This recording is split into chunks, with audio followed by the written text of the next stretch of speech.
Okay, let's just say a quick prayer. Our Heavenly King, come into the Spirit of truth, who are present and filling all things, treasury of blessings, giver of life, come and abide in us, cleanse us from every impurity, and save our souls a good life. Amen. Okay, so I'm Father Elijah Mueller at St. Cyril Methodius Church over on the south side of Milwaukee, and um, I pastor here. I also teach at the diocesan diaconal and catechist vocations program in the Diocese of the Midwest, and I also teach at St. Herman's Seminary now in Alaska. I just got back, so if I look kind of wiped out, it's because I spent the better part of 2 days in the air between Alaska uh, and between Alaska and we're getting That's my some fault. feedback. That's my fault. I between gotta hold on. Let between me write. Alaska and Milwaukee. Yeah. So all right. So Saint John Climacus. I'm not going to get too much into the biography because it's kind of a simple biography. He was a monk who really did what he was supposed to as a monk, lived a very diligent life, eventually became the abbot of Sinai, was a great elder, and thus he could write very powerful things about the spiritual life. He lived at a time we're not exactly sure of the dates, but it is either the end of the 6th century or the beginning of the 7th century, or I'm not quite sure of the stretch of his life.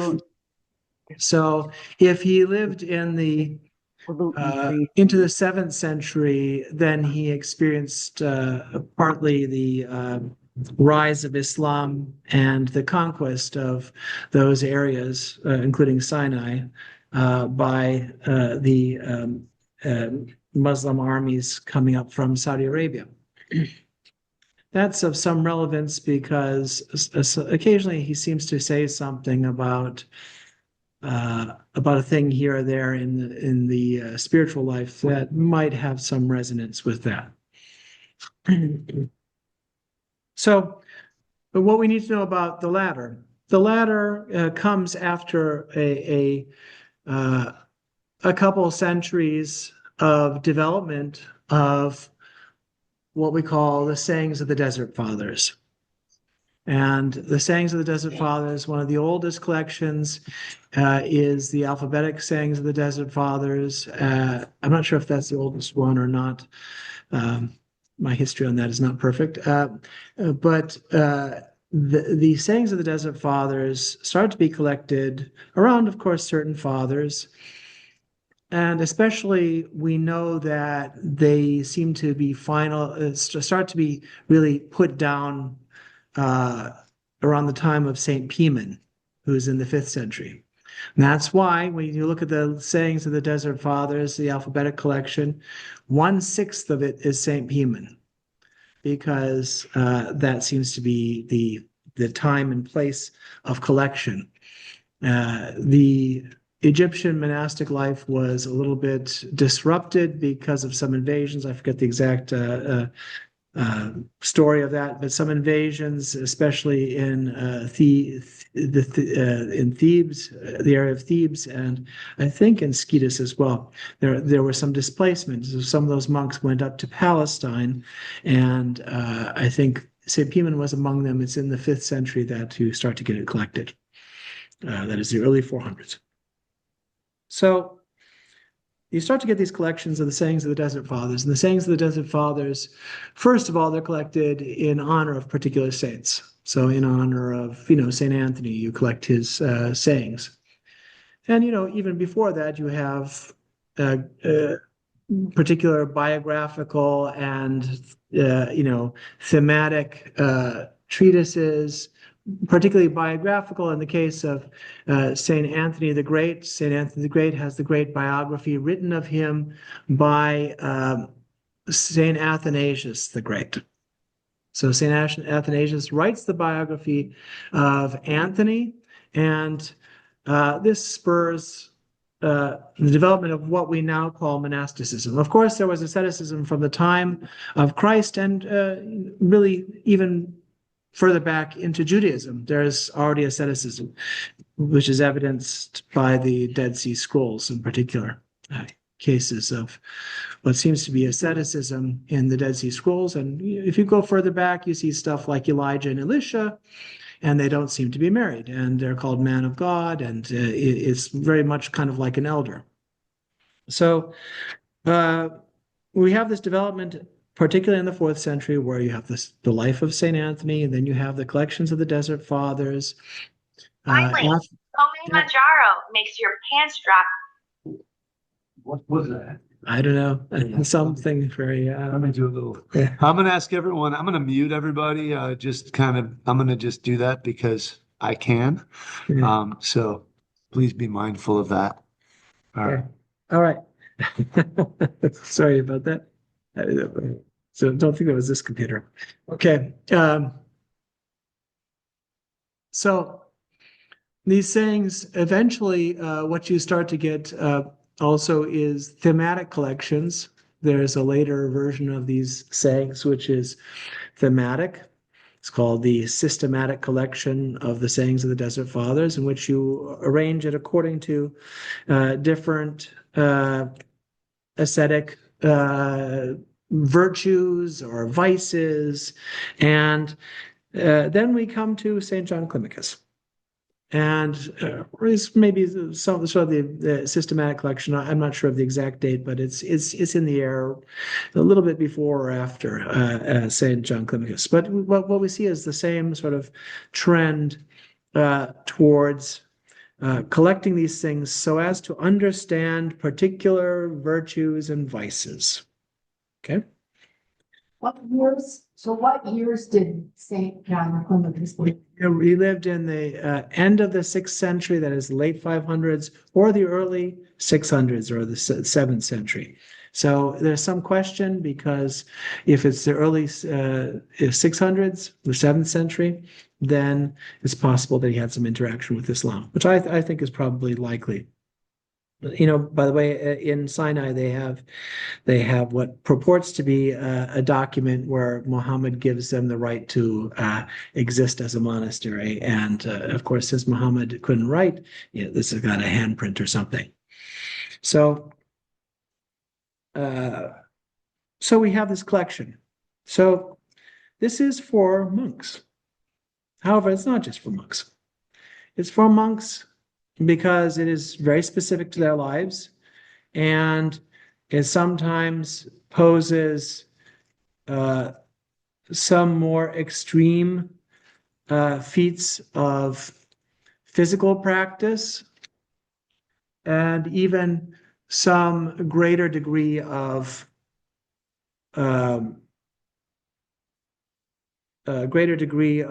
spiritual discipline than we would in the world. So it's called The Ladder. His great book is called The Ladder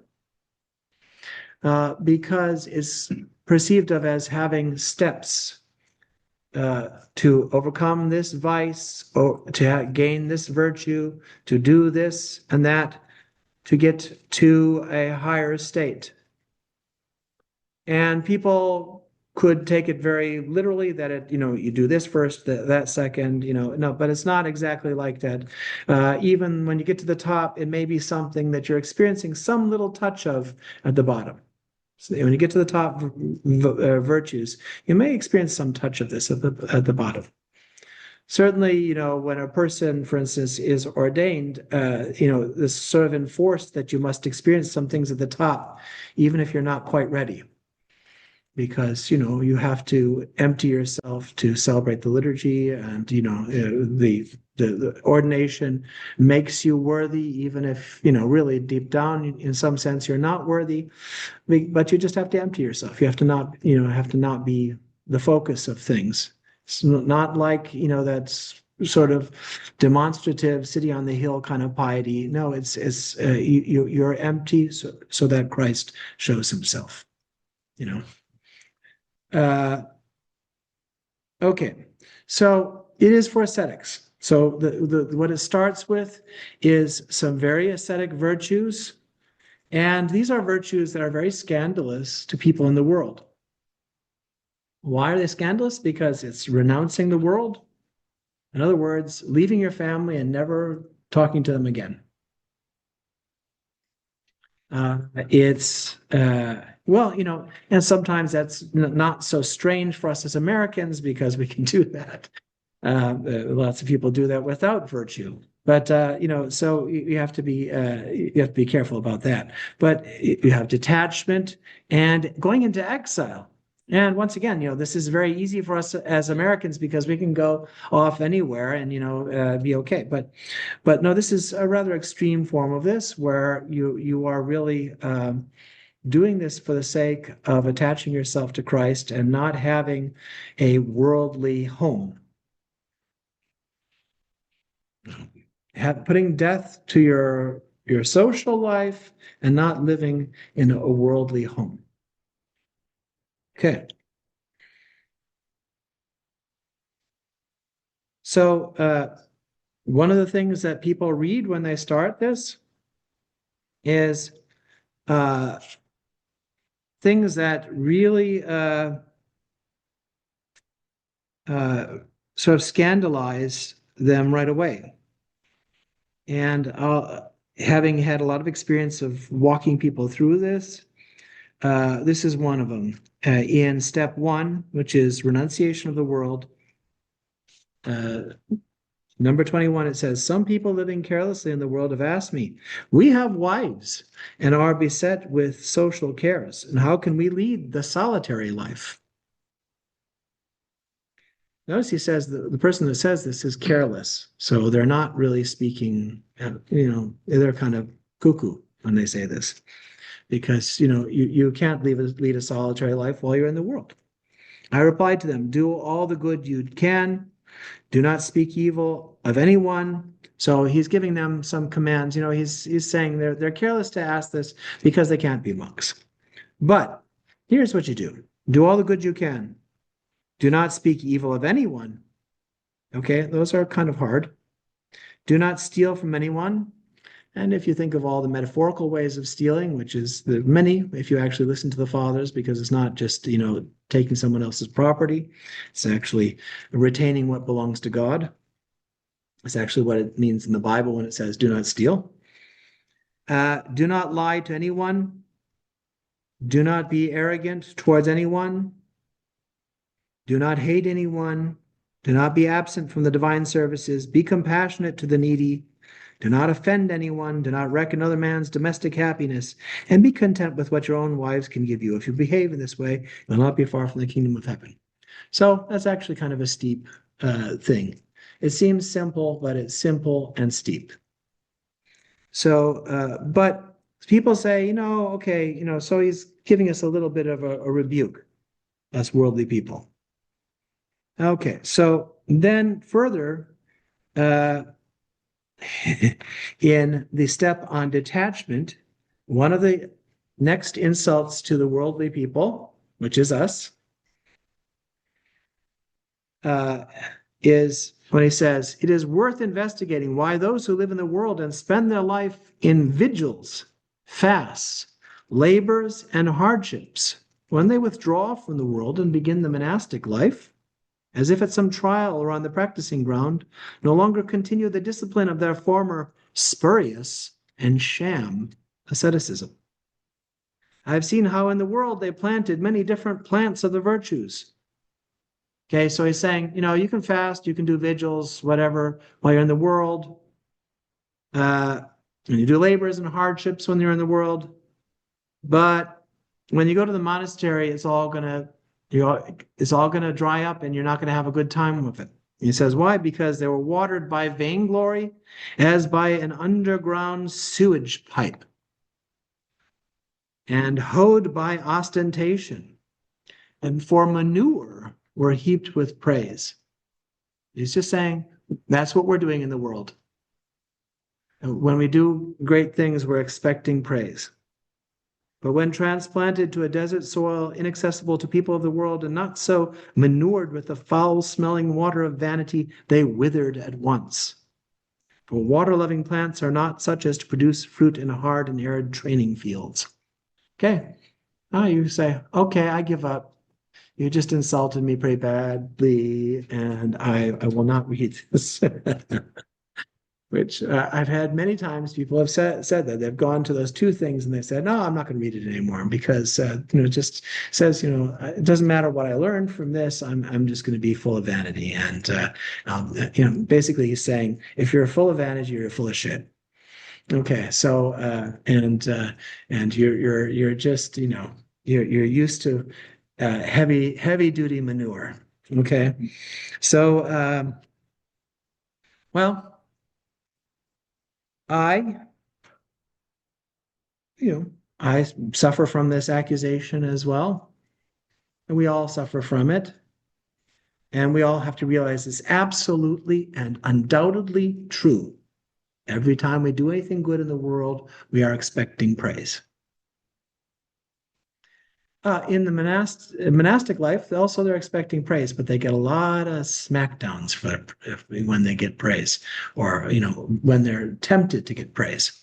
It's a situation in which they are definitely going to give you a scold, give you an embarrassing obedience or something like that will do away with your vanity. Okay, we'll get to that when we get to obedience.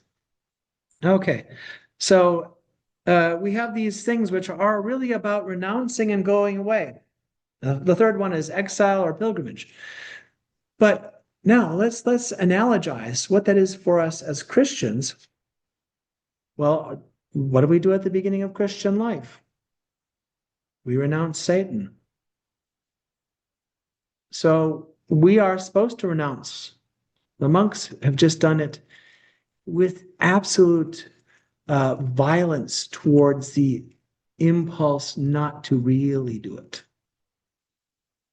That's what monasticism is. It says, since what Christ says about the violent bear it away, right? The violent bear it away. What is that about? It's about not accepting any sort of lesser sense of what you need to do to really follow the commands of God. And the commands of God, when I say commands of God, everybody goes, oh, authoritarianism. No, that's not what it's about. The commands of God are words of God, and they are light. They are light, and they are power when we follow the commands of God.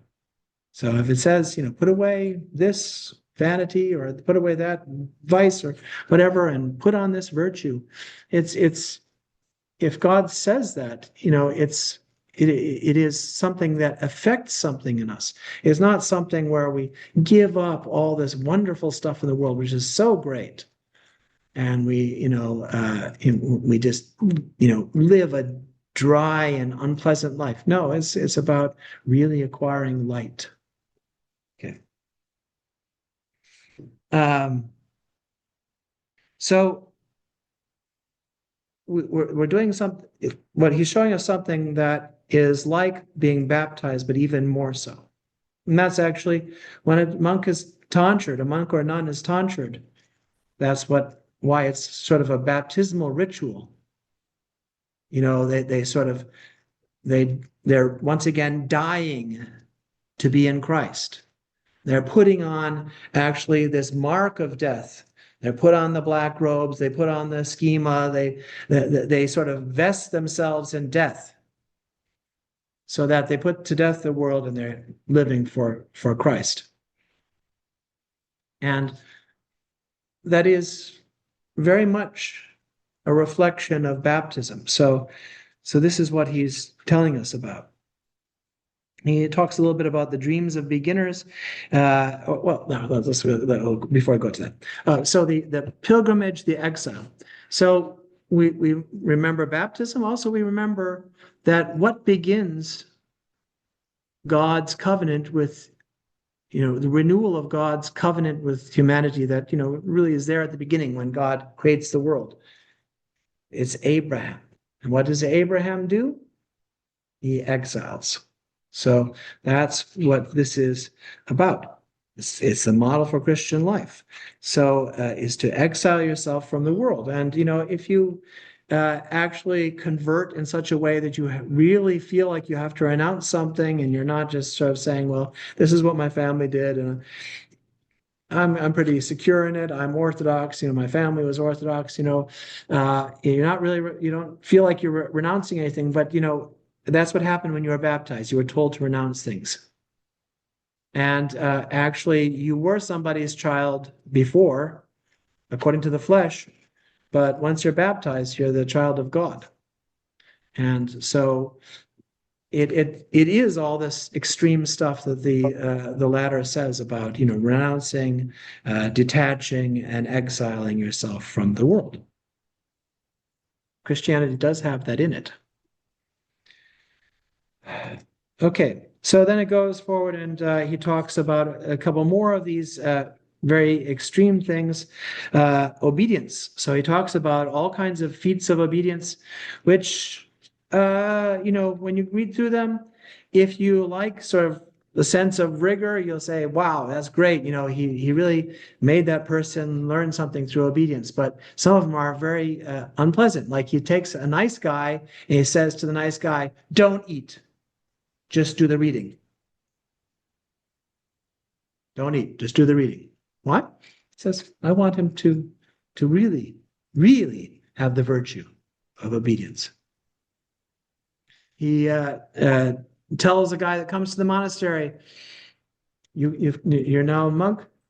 Now go stand at the gate and tell everybody that you're an epileptic and that you need their prayers and prostrate before them. And this guy says it was like burning coals. And he did it for a year or something like this. And then the abbot said to him, okay, now you don't have to do that anymore. Now you can come and do this. And after a week, the guy said, please let me go back and do it again because it was so good for my soul. And then he dies a week later. And then the abbot venerates him as being a saint. Guy who he was obeying venerates him as a saint. But the point is that the abbot is doing this with a strong sense of who this person is, and that this person needs some discipline so that actually, and even some difficulty, even some suffering, so that they shine. Now, your priest shouldn't be doing this to you. Shouldn't be, deliberately humiliating you. But on the other hand, there will be things that will come to us where we do suffer and we have to do it with joy, the joy that someone who is obedient to the commands of God has. And so it's a dramatic, not all the monks who are reading this or who he dealt with himself had such extreme things, but he's doing this as, he's learning from this other elder that he's talking about. And throughout it's the other elder. He's saying, oh, this other elder taught me about this, So he's saying, I learned from this guy, what a wonderful thing it is when people are really obedient. Okay. So, the way I explain it is, when we're in the world, we can't be as absolutely obedient to one person because, there's clearly a sense that husband and wife are obedient to each other. You're supposed to have some obedience to your confessor. You're supposed to have obedience to the tradition. You have some obedience to your community or whatever it demands on you. To me, the problem with obedience when we're in the world is that it's diffuse. If you're in a monastery, you're absolutely committed. This is your father, and you have obedience to him. Oh, you should be careful about who you go to have as your father, and you have to check, and then you have to repent of all the stuff that you had to do to check, and then you go and you be obedient to him. Okay, or her if it's a spiritual mother too. In a women's ministry. So he has this, and this is once again one of these things that is very hard for us to hear in the world because actually these obediences are very harsh with our love of praise.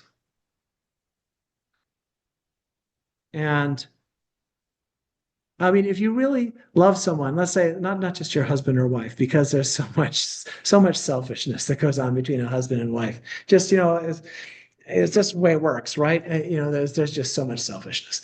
But let's say you love someone, not even your real parent, but let's say you love a particular, priest or a particular saint or that you read these things from the saint. And when you interact with, if it's a live person, you're interacting with a live person, if they just disapprove, you're devastated, because there's love and you don't want to disappoint. And that's really what this obedience is about. If you read a saint and you read something and you love everything that saint says, and then suddenly they convict you of some particular problem that you have, then you're like, oh, but I love this saint so much, so I have to obey. I have to hear it. I have to listen to it. It's a rebuke. So this is how you do it. It's not your parish priest is not an abbot, right? But there's a good sense of listening, and really obeying when there are things to obey. Okay. Step 5, he talks about repentance, and once again, it's one of those very off-putting things. People read this, and he gives an extreme example. There's a monastery called the Prison where they really demand that God forgive them of their sins. They're absolutely repenting. They're repenting all the time. They're crying continually. They're, doing extreme feats of prostrating or whatever. And they're doing this because they're demanding that God forgive them. Well, once again, it's an extreme example so that we learn to really be, have in our hearts this violence about we need to repent. The same way that we need to follow what God asks of us, the same way we need to repent. So we really need it. And this is an extreme picture of it. These guys that, just, refuse to do anything other than just weep for their sins all the time. So it's a good example for us. I'm not going to do it all the time, but, maybe on some level I should be crying all the time, right? Yeah. And, okay, so now we get into these. Now we're not so much just sort of like ripping ourselves out of the world. Now he's talking about the remembrance of death. Okay, that's not exactly ripping yourself out of the world. It's just the reality, knowing the reality that you're going to die. Once again, it's a monastic thing because the monastic is clothing themselves with death. In other words, they live their death all the time. Now, that seems so very hard for us. This seems very hard, and he'll say things that are terrifying to us. Like, never, when mourning for your sins, accept that cur which suggests to you that God is tender-hearted. Okay, that seems very, very hard. Thus, this thought is useful only when yourself being dragged down in deep despair. So if you're not tending towards despair, you better say to yourself, God is not going to be easy on this sin. He's not going to be easy to forgive this sin. If you're despairing, then say that God is merciful. So he's very strategic. You use it strategically. You say, if I don't seem to really feel all that bad about my sin, then I need to tell myself, God will not forgive this. You should ask for his forgiveness, but you really need to get yourself to the point where you really feel contrite, where you can feel compunction, where you're punctured with compunction. And all the foul-smelling gas of vanity and stubbornness leaves, right? For the aim of the enemy is to thrust you from your mourning and fearless fear. So he's saying we have to be confident. It's a hopeful fear, fearless fear. We have to be mourning continually and having fearless fear. Okay, now this seems really, this is all, so far it seems very hard, very dark. But then he turns and he says, he has the chapter on joy-making mourning. This is a very important thing because here he talks about tears. He says, and this is not an unusual thing in the church fathers, is greater than baptism itself is the fountain of tears after baptism. Even though it is somewhat audacious to say so, for baptism is the washing away of evils that were in us before, but sins committed after baptism are washed away by tears.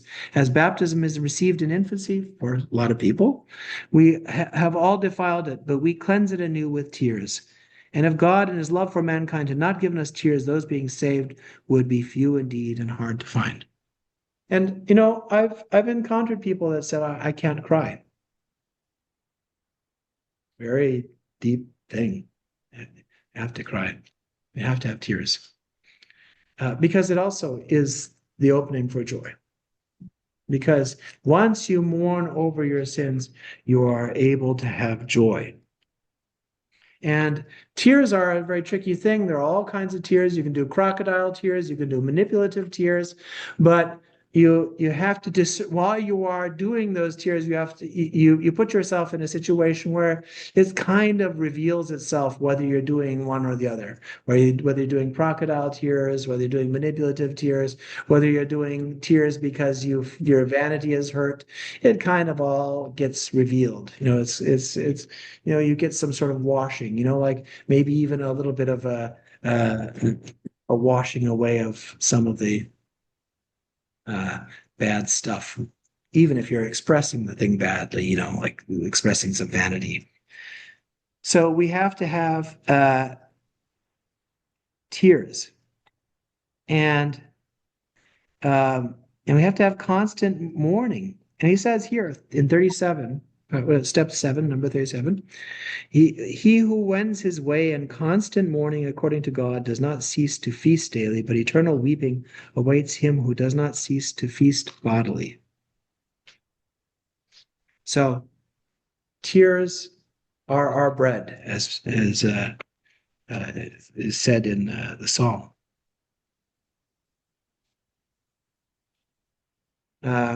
So he has tears.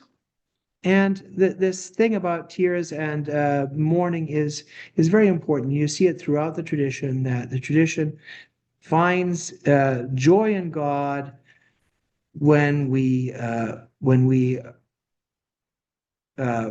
really express it in a way that is open and honest. Part of the point of tears is to be open and honest. And he says, towards the end of this chapter, when our soul leaves this world, we shall not be blamed for not having worked miracles, or for not having been theologians, or not having been wrapped in divine visions. But we shall certainly have to give an account to God of why we have not unceasingly mourned. By the way, that's also one of the main points of the book of Ecclesiastes.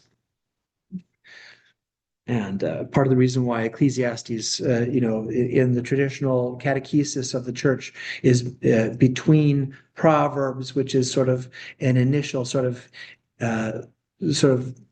provoking to greater love of God, to greater effort, moral effort towards God, and loving the idea of wisdom. And then Ecclesiastes sort of gives you the idea that you're supposed to mourn all the time, and that everything in the world is vanity. And then the Song of Songs tops it all off, because you're supposed to desire God intensely. And those things were used in catechesis in the early church that way. Okay, so then he talks about a number of things having to do with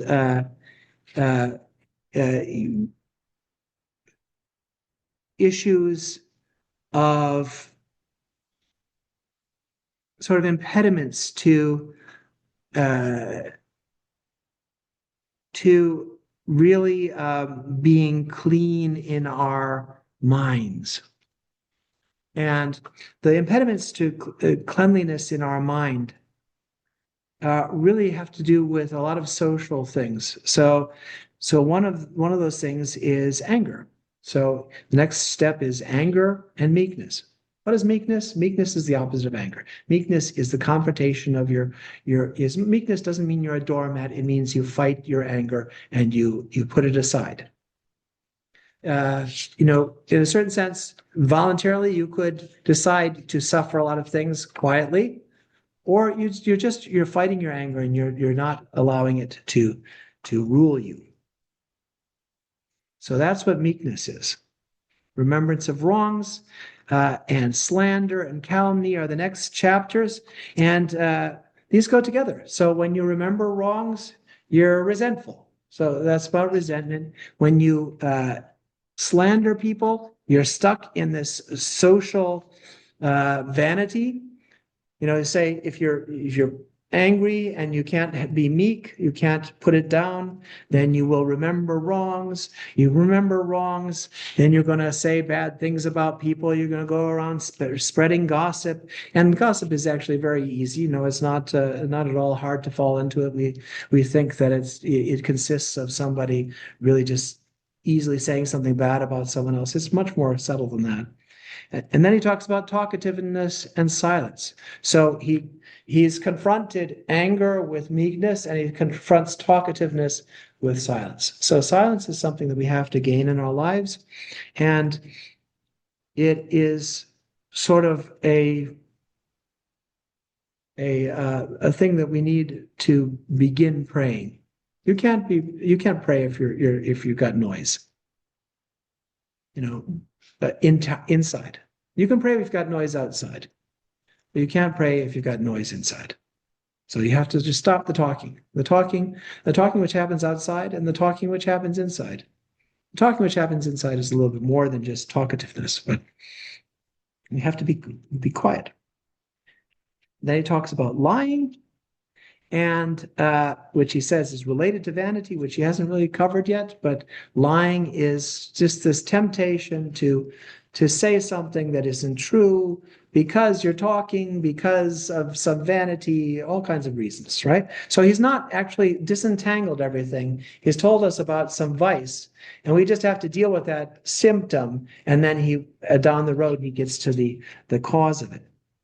And he says that all these things, work their way into vanity, into not vanity, into despondency. So if you talk a lot, you get depressed.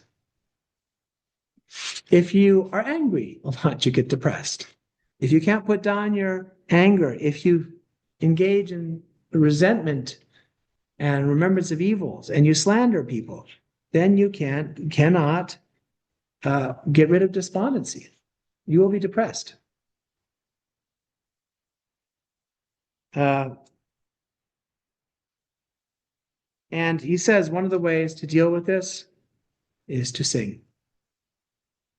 To sing when you just feel hopeless. Despondency is feeling hopeless. But why do you feel hopeless? Because you're not thinking about faith. You're thinking about talking. You're thinking about your anger. You're thinking about all these things. You're concocting a lie, whatever. You're talking about people. You're slandering. You're falling into bad habits. When this happens, then you fall down and you get depressed. Especially resentment, of course. Resentment and remembrance of what we call remembrance of evil. All right. Then in step 14 and 15. You're breaking up, Father. Oh, okay. Can you hear me now? Yes. Okay, good. Step 14, he talks about the stomach. So he says you're supposed to practice fasting and practice control of your appetites.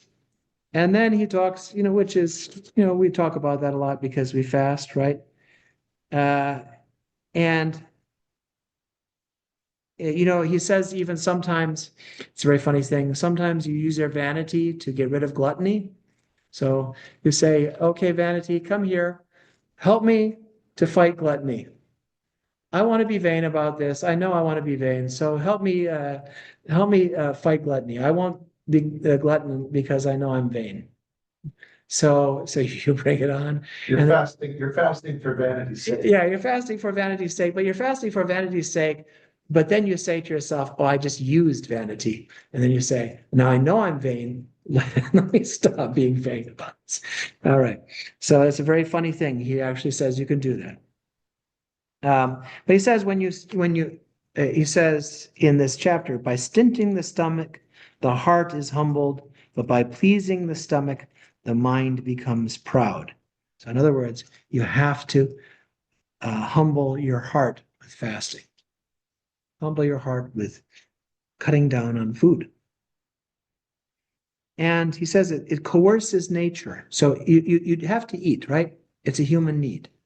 So you're coercing your nature. You're doing something a little bit rough with it. Now, then he goes into purity and chastity, and that's the middle. So you've gotten through a bunch of these social vanities, let's say, call some, vices or passions or whatever. But, now we get to the central thing, which is the desire to live, which is in sexual desire. So you have to stint that too. The same way you fast, the same way that you fast with food, you're supposed to also fast sometimes from sexuality. And if you're a monk, all the time. And so you're actually training yourself not to put your hope in affirming your life that way, but affirming that Christ gives us life. So he says at the end, you can't get rid of it. You can't get rid of it yourself. So somebody might struggle against all kinds of sexual desires. You don't get rid of yourself. If you're married, eventually sort of things that you shouldn't be engaged in fall off. Eventually, more or less. Or they get suppressed a little bit, but it calms down, right? And then if you're a monk, however, you're trying to put it away entirely. And it only happens when God chooses to give you a miracle and take it away. Because it's the death and resurrection. You're feeling in this physical thing, death and resurrection. So you're no longer affirming your life through sexuality. You're affirming your life. You're asking God to affirm your life by just raising you. Say, let this be put to death, and let this be raised up in this new way. Let me be raised up in this new way where you give me life. I'm not given life by procreation. I'm not affirming my life by procreation. I'm asking for you to affirm my life by overcoming this passion. But at the end of that, that's what he says. Then we get into a number of various other things here. Love of money, which once again, that's a difficulty. It's one of the main passions, but it's not really actually a bodily passion. And no body just desires to own green paper or see zeros in a bank account. It's something that happens in your mind. It's a deep kind of passion for some kind of power, so passion to ward off something that you've made in a complicated way, your overcoming of powerlessness. So that's what makes a person greedy. So, we have to give ourselves over to God. Everything belongs to God. That's what the fathers say. The fathers don't believe in private possession of things. They believe that God owns everything. And they believe it all belongs to God, and it all is required of God, in your tithe, in your generosity, which in the Bible is figuratively shown through things like, not reaping the edges of your field, not gleaning, and forgiving debts after a certain time period, which is, all still pretty alive, I think. Still, those are not laws that are abrogated. Those are laws that are gone even further in Christianity. So, and we're definitely not living up to those laws. And we're also collecting usury, which is also against the law. And it was against the law in many Christian societies in the past until, weird things happened in the Renaissance and Middle Age, late Middle Ages, Renaissance, and in the later periods of Western Christian history. Okay, so we're supposed to confront greed by non-possessiveness, to know that all things belong to God. And, of course, a monk is giving everything up. So we have things We have to somehow apply these even though we have things.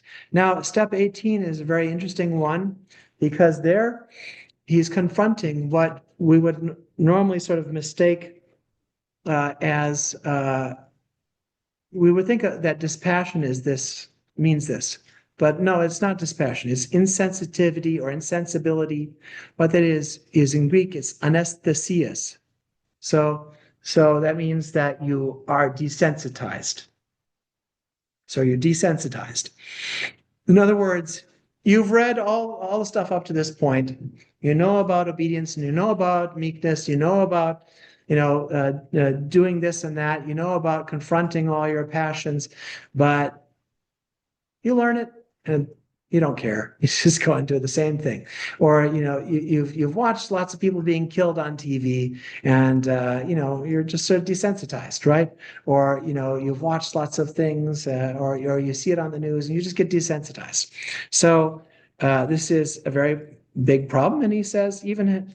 Very interesting. Several times he'll say he has a problem with it, and he says in this chapter he says, "I am sorely afflicted with this sickness." That I learn things and I just don't do what I'm supposed to do. Okay, so then he's got a number of other things like sleep, prayer, psalmody, bodily vigil, and these things are things that we're supposed to that people in the monasteries are supposed to practice, and to some degree, when we can, we should try to really do some of these practices and really keep a consciousness of God at all times. If you can't go to sleep, read the Psalms. If you wake up too early and you can't deal with it, read the Psalms. If you're really suffering from something, read the Psalms. Read the Psalms, sing something. Say prayers, say the Jesus prayer. All these sorts of things we're supposed to do to sort of constantly be moving forward in our life. Step 21 is an interesting one. It's called On Unmanly, and translation here is puerile cowardice, which means childish cowardice. And it's really about anxiety. So it's a very interesting one. So the idea that you are constantly afraid of really doing what you need to do, and you think about it a lot and you worry about it a lot, but you never really do it. So now we get into the really meaty one, which is vainglory. So vainglory, we have to distinguish between this and pride. The next one after it is pride. And he puts pride with blasphemous thoughts. So what is the difference between vainglory and pride?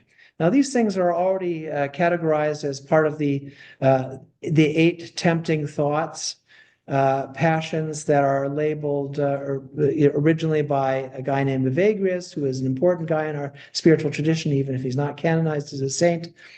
And he labels these 8 tempting thought, which is includes gluttony, unchastity, or lust, despondency, akidia, which is carelessness and distraction, and despondency, laziness, gluttony, vanity.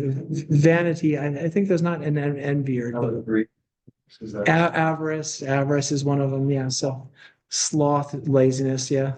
Yeah. So and then he has pride and vanity, which later get conflated in the Western tradition. They get conflated. But pride and vanity are 2 different things. Vanity is social desire for praise and fear of shame. It's social. Vanity is social. Pride. So, and vanity is important because vanity, our imagination is by our fallen nature always driven towards vanity. You start let's say you want to just in the moment imagine something to yourself. What are you going to imagine? You're going to imagine something which is about somebody excelling and somebody doing worse, or you're going to imagine yourself doing better than someone else, and you're going to start to be proud of yourself doing better than someone else, or you're going to start to fear that you would do worse than someone else and that you would be shamed. That's all vanity.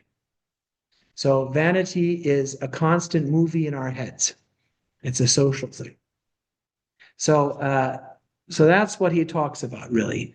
And a vainglorious person, he says, is a believing idolater because you're making images all the time. And actually, that's why some of the church fathers say the devil, the Macarian homilies, attributed to St. Macarius the Great, say that the devil puts us on as clothing. How does he do that? He suggests to you the vanity that you should be proud of yourself doing this or that and put someone else down because they're not doing as well.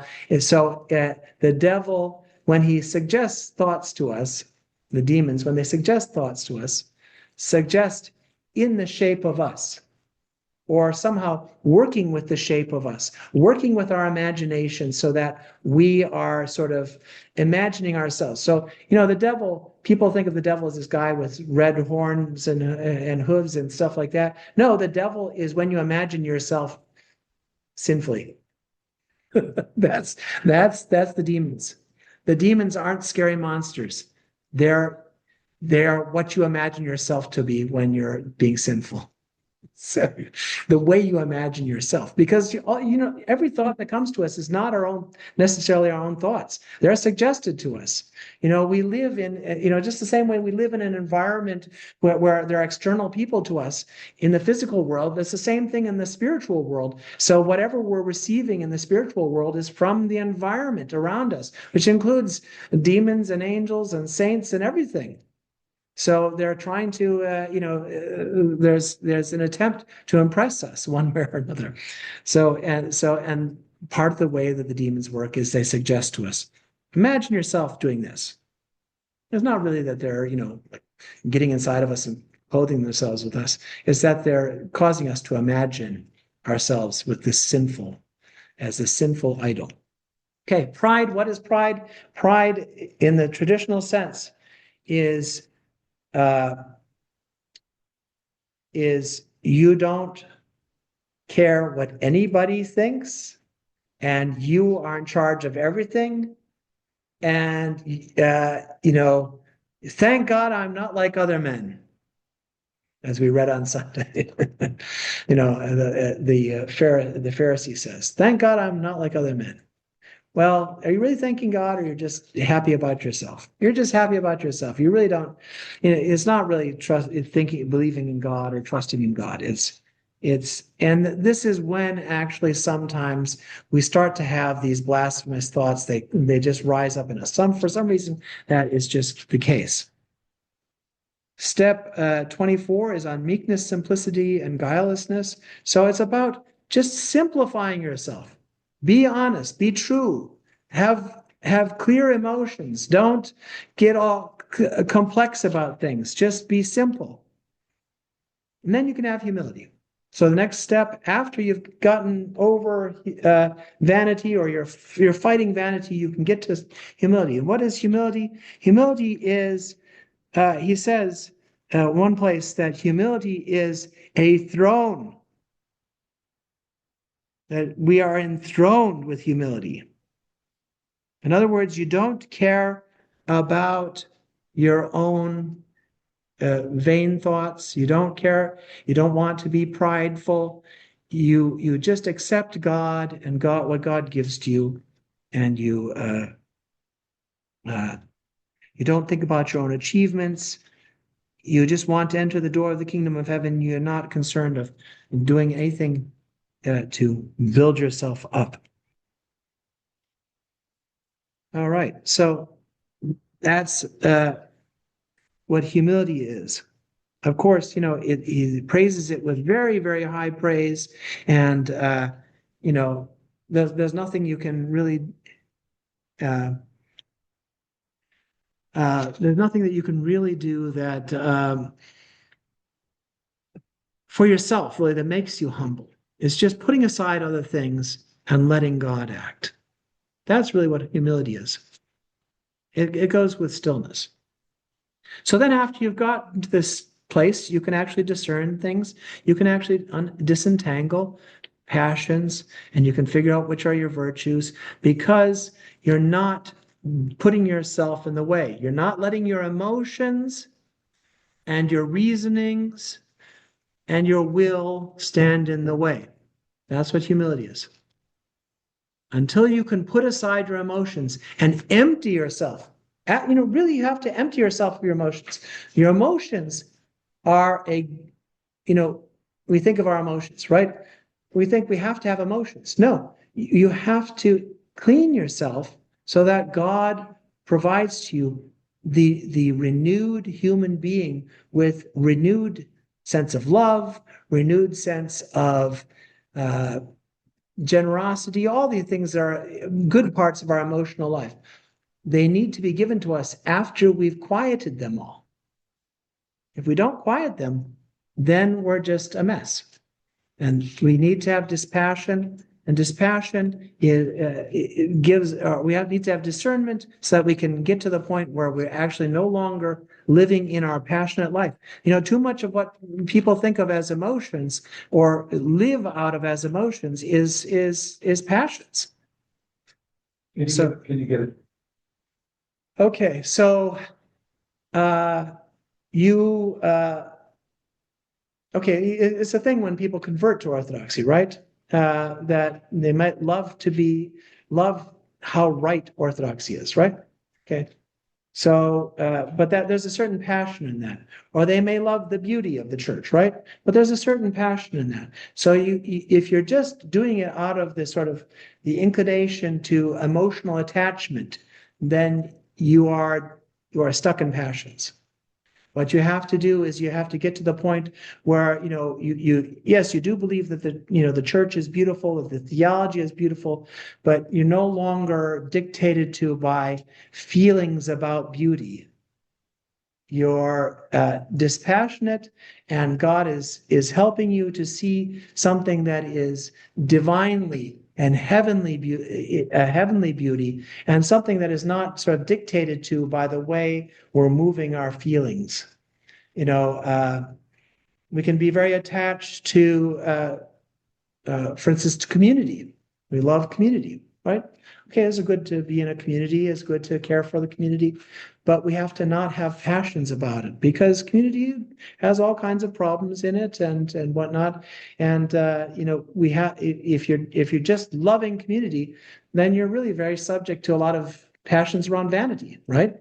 So you actually have to have this sense, I am seeking to be above that passionate embrace of things that throws me off. I have to have this calmness, this stillness that is about asking God to provide me with the right and correct and resurrected feeling, the quiet feeling, not the noisy feeling.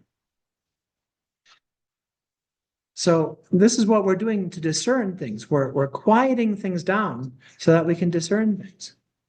And then once we've quieted things down a bit and discerned things, then we gain dispassion. And dispassion is the proper state, not the willful, not the self-satisfying state of our emotional life, not the unbalanced state of our emotional life, not the unbalanced state of our emotions or our reasonings, but the balanced state. So this is what he says near the top we get. So the last ones, I'll quickly run over the last ones. Why am I quickly running over the top things, which are so wonderful and great? Because it's too wonderful to talk about a lot. So that's stillness, stillness of soul and body, and which is really when we strive against our emotional chaos. that gets us very caught up in vanity, gets us very caught up in pride, it gets us very caught up in thoughts and words and things that cause us to say things that are lies or slander or gossip or whatever,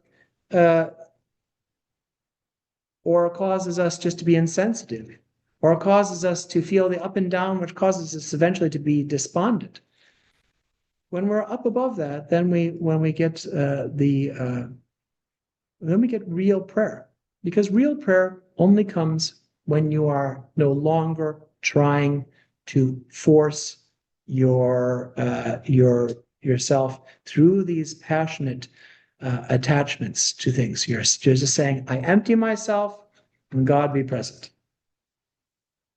You have to offer up all of this passionate life.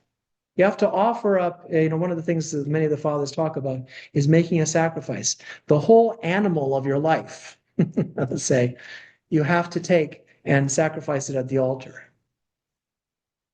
All the feelings and all the sort of chaotic bodily life and the chaotic emotions, you have to take that and you have to take it on the altar of your heart and sacrifice it. That's how we use the sacrificial language in the Old Testament. We use it as an interior allegory. You go take that animal and you sacrifice it. You offer it up. And then you get prayer. St. Gregory of Nyssa says you have to have an offering or a vow before you actually can pray. You have to have an evhi before you can do prosevhi. You have to have a vow before you can pray. And one of the things is, just to quiet yourself, give yourself up. Give thanks to God in a way that is absolutely simple and true. What do you mean give a vow before you pray? You have to really be thankful to God. You can't start prayer unless you're really thankful to God and you've sacrificed everything that you take all your concerns and you stick them over there and you say, sacrifice that. I'm going to be quiet and I'm going to pray. Yeah.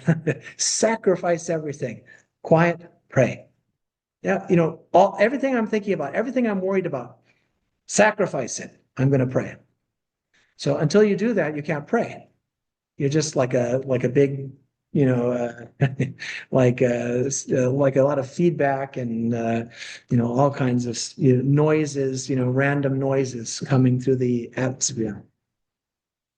So you have to pray, and prayer is really at the top because we really can't achieve it unless we, at least for a moment, acquire all these virtues, put away all these vices, put away all these passions.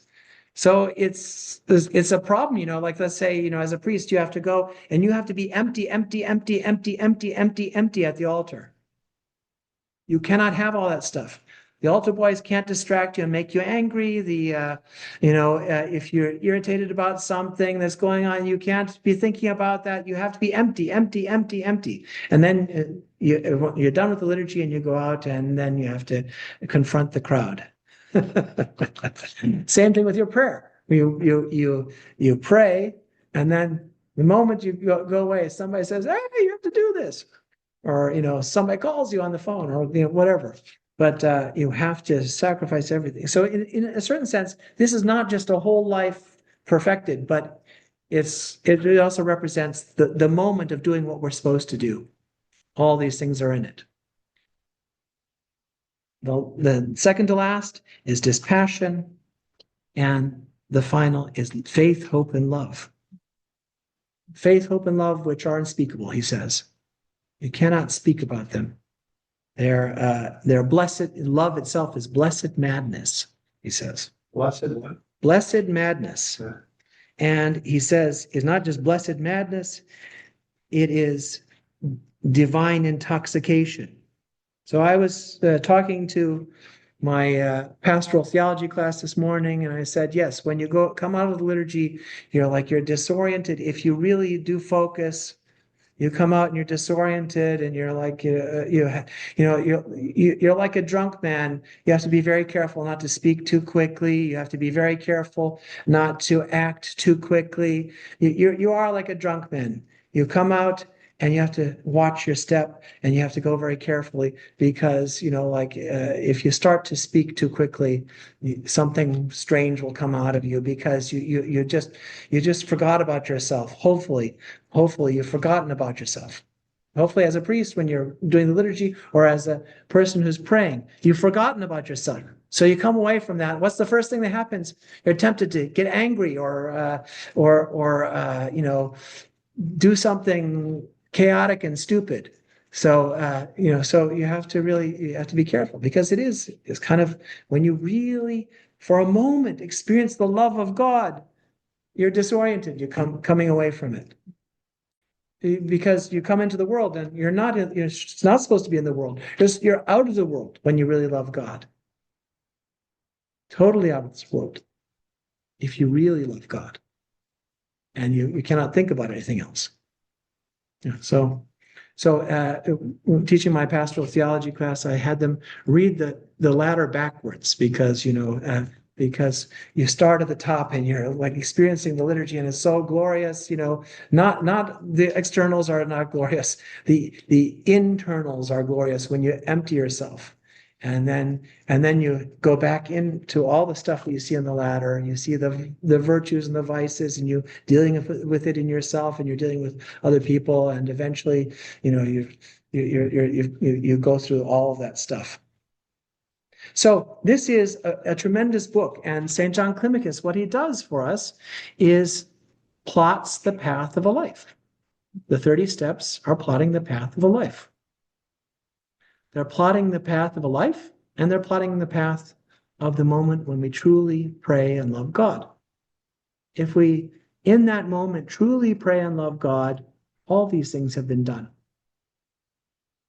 And that's why you read it. You read it so that you can have it sometimes in a moment. And you read it so that you have a path for your life. And you're never supposed to stop. You're supposed to grow in all these things. If you stop, you go down. That's his teaching. That's the teaching of Saint Gregory of Nyssa when he's talking about the life of Moses. He says, if you stop, you go down. Saint Maximus talks about this. If you turn aside on the road, then the angel of death comes and says, I'm going to get you. You have to keep going. Keep going, like Moses when he's going to Egypt. He turns aside and the angel of death comes to him. He says, why would God allow that? and why would God allow the angel of death? You should have told him beforehand, or so he does this complex allegory in which he says Moses is, when he's going to Egypt, he's going on a mission, he's doing what God, he has to continue to go forward in the spiritual life. And if he stops, then the angel of death comes. So he has to cut off. Oh, well, I won't get into all that, but it's a weird one because Moses' wife Zipporah has to circumcise their son, who presumably is already circumcised, which is some sort of weird thing. He has to circumcise it and throw the foreskin at the foot of Moses, and it's a very weird story, very, very weird story. It's kind of out of the blue too. Yeah. You're reading all something. What is this? But it's really about progress in the spiritual life. You cannot turn aside. If you turn aside, you're already confronted by the angel of death. So, any questions on all of this? This is what he's for. This is why he's kind of like a Bible of the spiritual life. This is one of the most translated books, Orthodox books. Where is that story about Moses? That's in Maximus Confessor and his questions on difficulties in Scripture. Well, I think the Moses story originally is in Exodus. Yeah, the Moses story is originally in Exodus, but the interpretation I'm giving is from Saint Maximus Confessor. It's a very weird one, but okay, because I don't remember that from like Exodus or. Oh, yeah, it's in Exodus. Yeah. I don't know. Sometimes, the way people have us read the scriptures eliminates all the weird stuff. But there's a lot of weird stuff in the scriptures. If you really, really, really carefully read the scriptures, it's super weird. and it's super weird so that we find spiritual meanings. If you're not concerned with finding the spiritual meanings, you're just trying to read it as a bunch of nice stories. Well, there are a lot of not nice stories, and it doesn't work that way. It's for spiritual purposes, and so some very weird ones require spiritual meanings in order to make sense, like that one. Father, I have another question. I wrote it. It was about Jesus, because he was tempted when he was hungry. But I was wondering what is the belief about him? Like, did he have sexual desires too, since he was a true man? Well, I think, it's there in his nature, but it's not depicted because it's not considered to be a good thing to, I think, to depict that, but we don't actually see that. We don't actually see that. So, part of the thing is that we believe What was the question? the question about Jesus having sexual desires. So I think what we say is the sexual desire is a result of the fall. It is put in our nature as something that helps us when we fall, but it is not part of the kingdom of heaven, as Christ himself says.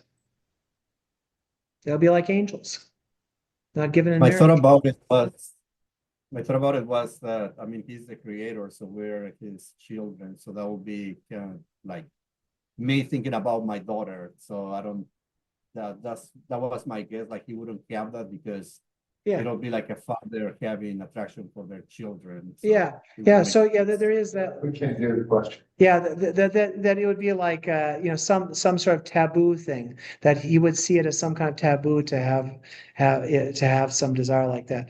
Well, taboo against incest or something like that. Yeah, but I think no, that really actually that is not something that is as active in him because while he experiences the bodily corruptibility of the fall, he is not,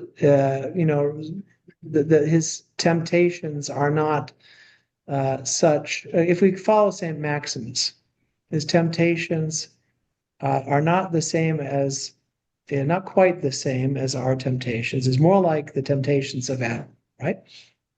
Yes, he is in the fallen human nature, but he is tempted, and he can very sovereignly say no, because he knows that he has the divine life in him, right? And sexual passion is not necessary to have life. It is necessary in the fall to have life by procreating children, but he has such as the logos of God, he has such understanding that this is not necessary. So I think, in the Orthodox tradition, we see it as is fundamentally in the end not necessary. It is important as an image of desire, as in the Song of Songs, but it is fundamentally something that from the beginning is something that he can see beyond, and thus, sort of in more sovereign way deal with. So the gospel does not depict him as sexually tempted. Nikos Kazantzakis wants to depict him as sexually tempted, but that's not what the gospel says. In the Last Temptation of Christ, the author from the 20th century, kind of somewhat doubting Thomas kind of character who writes a story about Christ being sexually tempted. Just don't see it. The gospel doesn't depict it, and Christ has a strong understanding that this is to be overcome. So he is an ascetic. I think the three temptations that he had in the desert were about not just hunger and power, but about showing his divinity. Because it was all miracles, like turn things into stones into food, throw yourself in and don't get hurt. Yeah, so the temptations in the desert was to show his divinity. Yeah, it is to show his divinity and to show that, it doesn't show him like tempted as in like, I feel like doing it. No, it's like the devil comes to him and he says, no. He just says no. He's not, it doesn't show us like, oh, let me think about it. I feel, oh, like that's the way we feel about temptations. But that is because we have a sort of a broken will. Christ comes and restores the natural will. The natural will does not have that sort of, conflicted sort of trying to figure it out kind of thing. He is decisive. That is the restoration of the human nature that is there when he becomes incarnate. He's already restoring our will. But for us, he also has to overcome death. And as a sinless person, as one who gives in to no temptation, and I don't want to get into speculating, whether at some point the thought occurred to him, a sexual thought occurred to him, but it's pretty clear he's very sovereign about saying no, because he has restored human natural will. The place where his natural will is most tested is not those temptations, is when he is thinking about having to die. That's the big one. Yep. And also, Father, to kind of bounce an idea off it to get your thoughts, could it also be the case because of the mechanics of the incarnation that when Christ becomes man and he's kind of doing that to raise us up to the divine life of God, that he also is experiencing that divine life, and that could also be a reason why he's not experiencing that? Oh yeah, and also he is God who becomes man. Yes, he becomes man. He becomes fully man, but who he is, what he is both God and man. But who he is, yes, he's the Son of God. That's the person. That's the hypostasis. The hypostasis is the Son of God. Mhm. So that's who's choosing. Choosing to do what he does in his human nature. Yes, he has a human will. Yes, he has a human, activity or energy. But he is God, the Word, who is doing that. Yeah. So it's kind of like he lacks that, like similarly, I think it's in Maximus the Confessor. He says that Christ lacks a gnomic will. Yeah, the gnomic will is the deliberative will because it's a sort of a fallen muck that covers over our natural will. It's a bunch of mucky, we get because of our humanity, one way or another. There's not a full explanation. We get this mucked up will, which causes us to have to, like, oh, should I do this? Should I do that? Blah blah blah. To deliberate. The gnomic will is the will of deliberation. That he has the natural will, and it's very good. Choose this or choose that. And I So, promise, last question. What was your name again, Father? Father Elijah Miller. All right. Thank you so much, Father Elijah. This is awesome. Yeah, you're welcome. You had a question, Marissa? Yeah, a very simple question to get back to the ladder. Why is it that we are encouraged during Lent to read it? Why are we encouraged during Lent to read the ladder? Well, in the Western tradition, there is something that is like the ladder that people are encouraged to read, which is something we like to, which is Saint John Cassian. So the Conferences of Saint John Cassian. It's pretty good. We love him. He has fewer problems from our perspective than some of the other Western fathers. Saint. Yeah, he's a saint. And, actually, one of the things, if you study theology in a Western context, they'll say, well, he was semi-Pelagian because he's a lot like you. So in other words, they label him as not being Augustinian enough. So, which is part of the dynamics of that, so that he's very orthodox. We like him. We've always liked him. And in the West, they say, well, he doesn't have a sense of the will like Augustine has the sense of the will. So, well, that's a negative sense of the will. So anyhow, so why do we read the ladder? We're encouraged to read the ladder during Lent because we're fasting, we're acting more monastic, and we have to learn about these passions and learn about these virtues and try to uh, have God help us to be lifted up during that time by this ascetic struggle that, yes, we have a lot of uh, sewage of vanity and we're in the world, but we still have to try and we have to, uh, in particular, try to overcome vanity and try to acquire stillness. Yes, we're fasting, but if we just fast and that's it, no, that's not very much. The main thing is we really have to acquire these virtues and overcome the passions. So that's why we read it during Lent. And Could you write the hmm? could you write the name of the book on the chat? Yeah, it's called the Ladder. The Ladder of Divine Ascent. It's not actually the original name that he gave it. The original name he gave it was the Spiritual Tablets, because he was thinking of it as giving another law, an ascetic law, and about writing it on your heart, not just the letter, but writing it on your heart. So that's part of the thing too, right? We're trying to ascend and have the law of God written upon our hearts. We're trying to ascend the ladder. So the fourth Sunday of Lent is Sunday of St. John Climacus. And so we're remembering this because it was so popular and widely read in the monasteries and also by other people as well.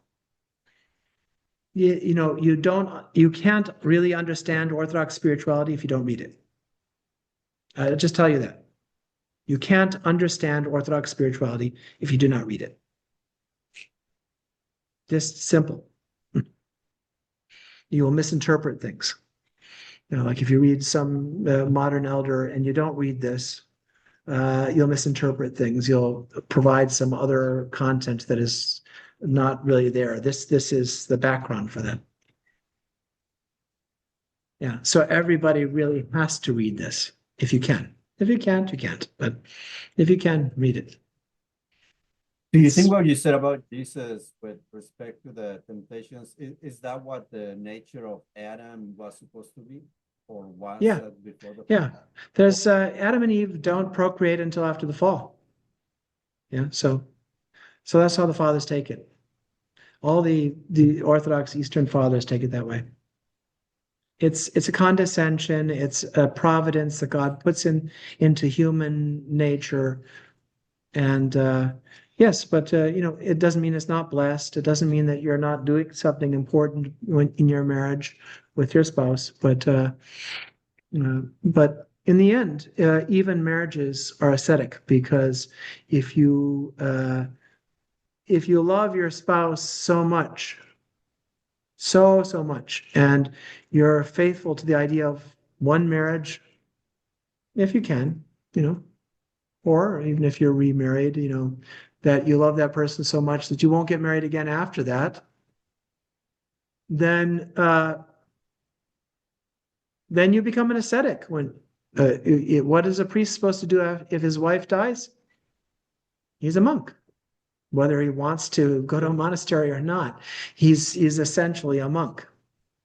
Okay, yeah, I'll be a monk. My wife is here too, and Well, yeah, but you can enjoy some of this even if you're married, because you read it together and you say, well, okay, I'm not in a monastery, but can you tell me when I'm doing this bad thing in here? And you sort of say to each other, okay, I think you're being vain. You say, oh no, okay, we'll talk about it. We'll read it together. We'll talk about it. If I had any couples that read this together and talked about it, that'd be fantastic. Fantastic. Yeah. Okay. So St. John Climacus, this is what our encounter with him is. And it's not just also hard, but he also says funny things. Like when he talks about vanity, he says some things are hilarious. Like like he tells the monks not to get ordained. He says you have to worry about things in the world. He says so. Flee women, and also that's not him. Maybe somebody else says that, but flee women and bishops. It says. Why does it say that? It says because you're supposed to not be ordained if you're a monk. Yeah, only a very few monks are supposed to be ordained because it's considered a vanity to get ordained. So it's an obedience when they do. So it says, but he said, but it's hard to drive away the dog from the meat counter. So he has some very dry zingers like that. Or like when he's talking about, people who are fasting and keeping vigil in the world, it says, but it's, underground sewer. Well, there's a certain sense of humor there.